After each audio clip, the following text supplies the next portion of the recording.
If you're like me, you dream about booking even more cruises, but believe it or not, there are some downsides to cruising a lot, and I've got a list of the negatives up next.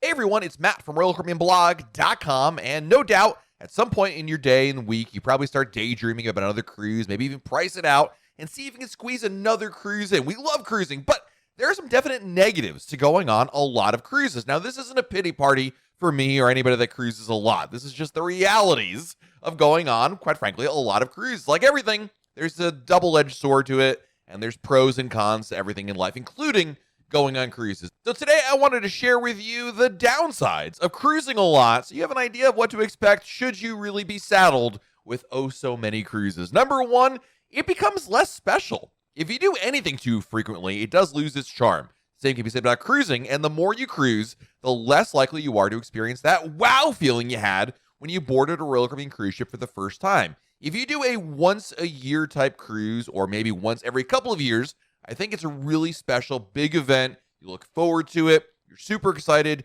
The anticipation really builds up. But when you cruise frequently, whether we're talking about once a month or once a week or even a couple times a year, it can take a little bit away from that special experience and it becomes more of a routine. Elegant three-course meals, complimentary entertainment, and a daily schedule of activities become your day-to-day life, or at least more what you expect instead of something unique. So if you start to feel dulled by the cruise experience, maybe take a little break, a little breather from it all so you can appreciate it more the next time you get on board. The next downside to going on a lot of cruises is you're going to spend a lot less time at home, obviously. The more you cruise, the less time you're spending at home. And while this may be a trade-off that a lot of people actually look forward to, there are some issues with that potentially. Cruising frequently means spending less time with your pets, friends, and family members. Not much makes me feel worse than when you're going on a cruise, and of course you have to remember that your pet or somebody that you wanted to hang out with isn't available to be with you because you're on a cruise. Taking cruises a lot can be challenging, especially if you have kids in school too, and there's a possibility that maybe some negative effects of that, like falling behind on schoolwork if you take them out of class, or heck, your own job and falling behind with the workload there. Before planning frequent cruises, you want to really make sure you take account for how much time you're going to be away and whether any commitments you have at home will allow you to do so.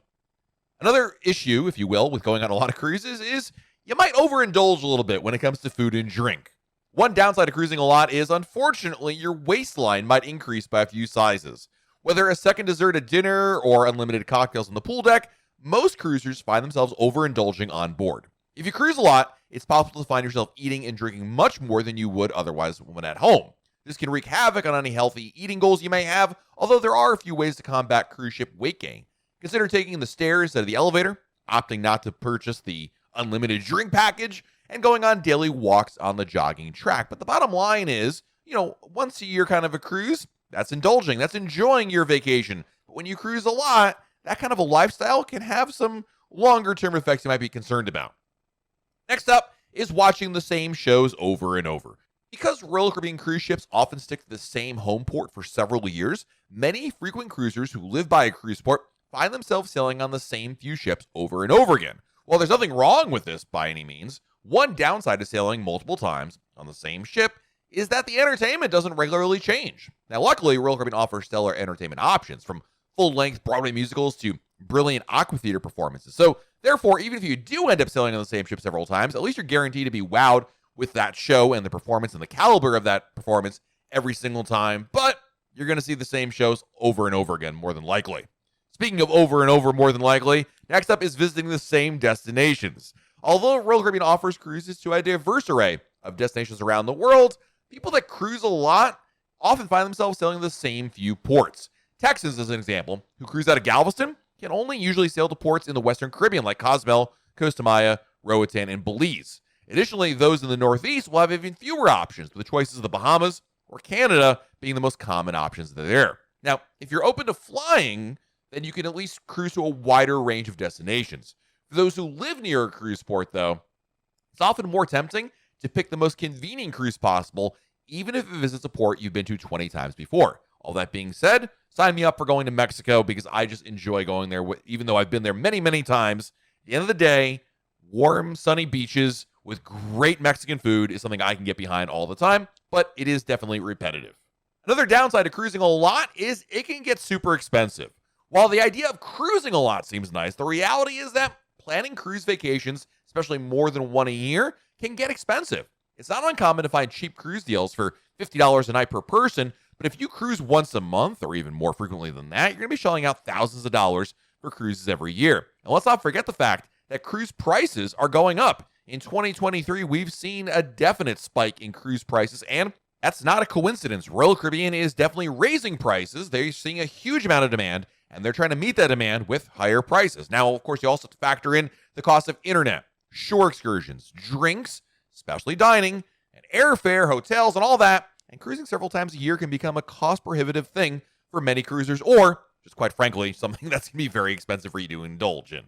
So the bottom line is, should you cruise a lot or less often? Because it's sounding like this seems like a really bad idea in some cases, right? But even though there are downsides to cruising a lot, the advantages, in my opinion, still outweigh the drawbacks. There's something to be said about island hopping to gorgeous destinations on the regular, and I'll always choose to cruise whenever I have the opportunity. Now, I do live in Florida, so that helps me out a lot, but being able to weekend in the Bahamas is a fantastic feeling. It doesn't matter that I've been to the Bahamas a lot, I've seen the shows a lot on the same ship. At the end of the day, we go on cruises a lot because, number one, it's there, but also because we enjoy the experience, the lifestyle, somebody taking care of us and cleaning our rooms and dinners and lunches and breakfasts being made.